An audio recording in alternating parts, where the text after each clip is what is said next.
When you don't feel like watching something better, the Obscure Entertainment Network is there for you. Hello everybody, and welcome to the Obscure Entertainment Network's coverage of the first race of the 2009 ARLA Elite Series season.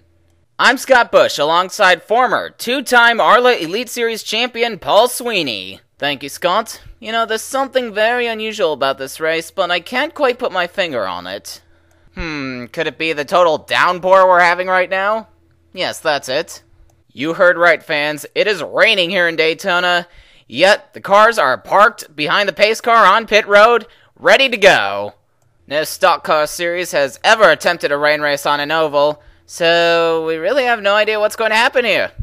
Rubber Dub Dub, the official tire supplier of ARLA, has been working on a compound for use especially on ovals in the rain. It worked fairly well when they tested it, so I'm not expecting too many problems here. Still, we've had some drivers claim that running the race in these conditions is not a very good idea, but the officials won't budge on the matter. We're gonna get this race started! I'm into that, Scott. I'm excited to see how this is gonna turn out. The engines have just been fired. Any moment now, the field is gonna leave pit road and take their parade laps. And there goes the pace car, along with the rest of the field. As always, while the field takes their parade laps, let's take a look at the starting lineup. On the pole, we have Marcus Leonard in the number 78 entry for Ken Groves.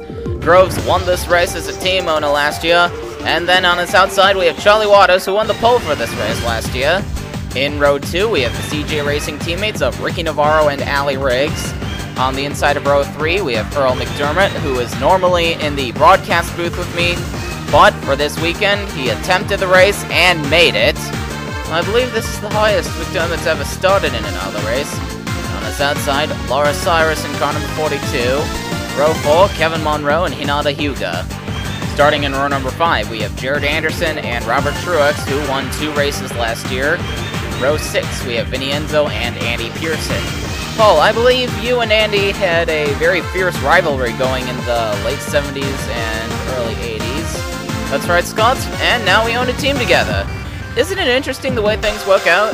In row 7, we have Dale Underwood driving for the recently downsized Ultra Fury Racing organization. That team had 2 cars in 2008, now they've scaled back to 1. Now, that was due to 2 things.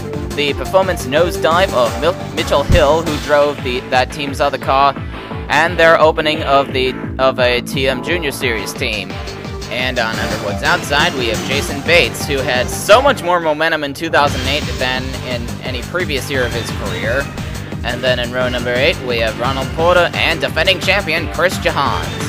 In row number 9, we have Cody Richards, who set the fastest time in Session A just yesterday. And then Cornelius Yukon, the first driver for Groves Racing's number 76 this season. Now, team owner Ken Groves has an interesting plan for that 76 car this year.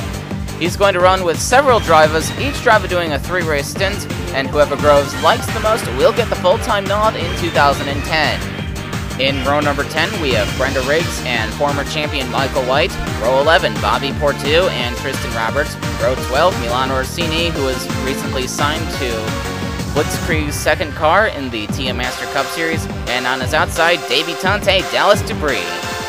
In row 13, we have 2008 runner-up Leslie Riggs, and then Mike Andrews, who won at Salem last year. In row 14, we have Mario Franchetti and Kurt Walker, the second winningest driver in ARLA history. Yet Walker had a rather dismal season in 2008, finishing in, I believe, 20th in points. Row 15, we have Dan Mielke and Kakashi Hatsuke. Row 16, Justin Parker and Siju Dejao, who won the rookie shootout a week ago. Row 17, Kevin Colley, who won at Denmark in the European exhibition. And then Eiji Hyuga, who won last year's All-Star race. In row 18, we have former 2-time champion Ryan Baldwell, and then Alex Carson in the number 8. I believe that's the car you used to drive, Paul. It certainly is, and I certainly hope that Carson does it justice.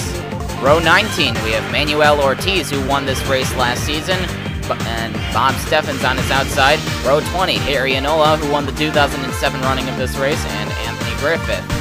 Both Ortiz and Inola got the first and only wins here. Daytona seems to be very friendly for drivers who have never won, but then afterwards they never win again. And finally, the last row, Bruno Battaglia and Matt Scarano. And these are the drivers who did not qualify, certainly a lot more than in past years. Former Junior Series driver Jason Teller, Luis Tellez, Olivier Martinez, Jeb Klinger, Scott Dollitz, who entered this race as a one-off car, Randy Marsh, Shane Lake, Nami Mura, who finished second in the rookie shootout, Bigsby Foot, and Jim Kidd. Thurston Blood failed to make the race as well. Interestingly enough, Bigsby Foot, Jim Kidd, and Thurston Blood all drive for Power Steering Incorporated. The two Roderick cars also failed to make the race, those two cars being the 44 of Matt Taylor and the 74 of Scott Hamilton. Leigh Gruel, who made his debut in the season finale last year, also failed to make the show. And rounding out this page are Alex Graff, Bob Rudolph, and Zany Jenkins, both Rudolph and Jenkins being debutantes. And then we've got Michael Calvin, Rob Ryder, and Chuck Johans. Johans being perhaps one of the most consistent drivers I've ever seen in this series. Johans is the father of defending ARLA champion Chris Johans. In fact, he holds the record for longest gap between titles. He won the championship in 1975, but he would not win it again until 1998. Anyway, James West failed to make it, which comes as a surprise to me, considering how well that team ran in the European exhibition. And then Jared Pierce, Paco Carroll, Scott Hamilton, Ellery Stanek, Tom Delgado, and Josh Mertz. Finally, on the last page of this list, Will Schwig, Kyle Hanover, Michael Rodriguez, Austin Hawden, DJ Daniels, who finished third in the rookie shootout. And rounding out this list are Lucas Sweeney, Marshall Clark, Travis Keating, and Philip Davidson. And now for our no-shows, these were teams who were on the entry list but failed to show up. Ben Atkins, Junior Harden, as well as teammates Ryan Bell and Tommy Piper. Piper was actually locked into this race, but obviously he won't be anymore after this. The lights have just gone out on the pace car. One more lap until the green flies. I tell you, Scott, this is quite a sight, seeing 42 cars struggling to stay up on the banking like this. Even the pace car's having trouble. Well, they can't go down onto the apron. A lot of water has accumulated there.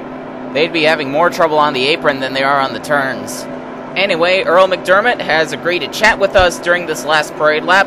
Let's put him on. Earl, Scott here, you got us? Yeah, I can read you, Scott. Earl, how does the track feel today? It's wet, Scott. Very, very wet. What, that's it? What do you want from me, Scott? Did you expect me to have prepared a poem about where every little puddle is? How about a song? Would you like a song? The track is really bloody wet. Is he usually like this, Scott? I heard that, Paul. Now, Scott, if you're gonna ask those kinds of questions all day, then please stay off of my radio. This takes a lot of concentration, which you're wrecking right now. Well, he certainly let you have it, Scott. Surprisingly, the network actually tolerates this kind of thing. They say it brings in ratings.